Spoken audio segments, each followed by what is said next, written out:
Montasa Lovers, apa kabar kalian?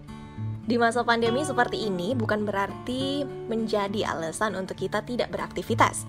Salah satu hal yang bisa kita lakukan untuk mengisi waktu luang ketika jam sekolah ataupun jam bekerja usai, kalian bisa nonton film untuk memanfaatkannya. Nah, Ica pengen tahu film apa sih yang mau kalian tonton?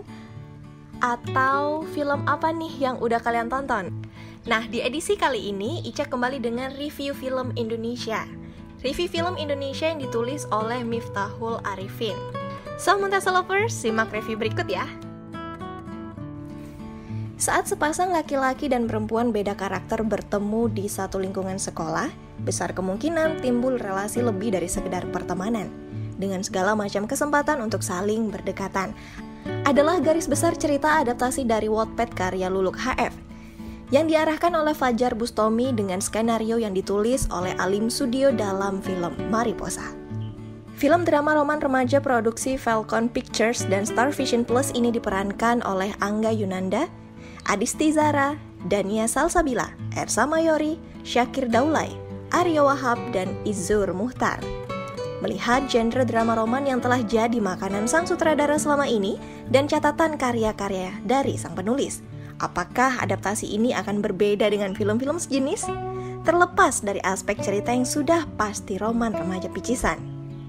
Iqbal Guwana yang diperankan oleh Angga Yunanda dituntut agar menjadi seorang manusia dengan otak paling sempurna dalam segala bidang oleh ayahnya yang diperankan oleh Aryo Wahab.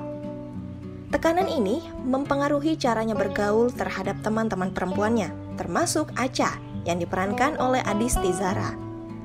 Seorang perempuan yang sangat menyukainya dan segala bentuk cara Acha untuk mendapatkan perhatian dari Iqbal selalu berbuah pahit. Sekalipun keduanya berada dalam satu tim Olimpiade Saints. Namun, meski respon pahit selalu didapat oleh Acha, ia tidak pernah menyerah. Bahkan masukan dan saran dari sahabatnya Amanda yang diperankan oleh Dania Salsabila tidak berdampak pada upaya Acha, hingga tiba 1-2 momen yang mengombang-ambingkan prinsip dan pendirian mereka semua. Montasa Lovers, hal pertama yang paling kentara dari film ini adalah penggunaan dua warna yang kontras, saling mewakili sisi maskulin dan feminim, juga saling memisahkan diri satu sama lain. Dualisme warna ini bahkan saling menunjukkan keeksisannya secara bergiliran dengan caranya masing-masing. Contoh pertama yakni pada judul film, lalu adegan di kolam renang, kemudian rumah, dan masih banyak lainnya. Pengalaman menonton Mariposa dengan kontras warnanya mengingatkan pada Abrakadabra, walau berbeda segmen. Kendati telah banyak contoh eksplorasi sinematik diaplikasikan dalam film ini, sebetulnya masih ada banyak momen yang bisa dimaksimalkan dari aspek sinematiknya, terutama sinematografi dan juga editing. Keduanya berpotensi mengimbangi kekuatan artistik atau warna sehingga mampu mengeksplorasi simbol-simbol lain dengan lebih baik.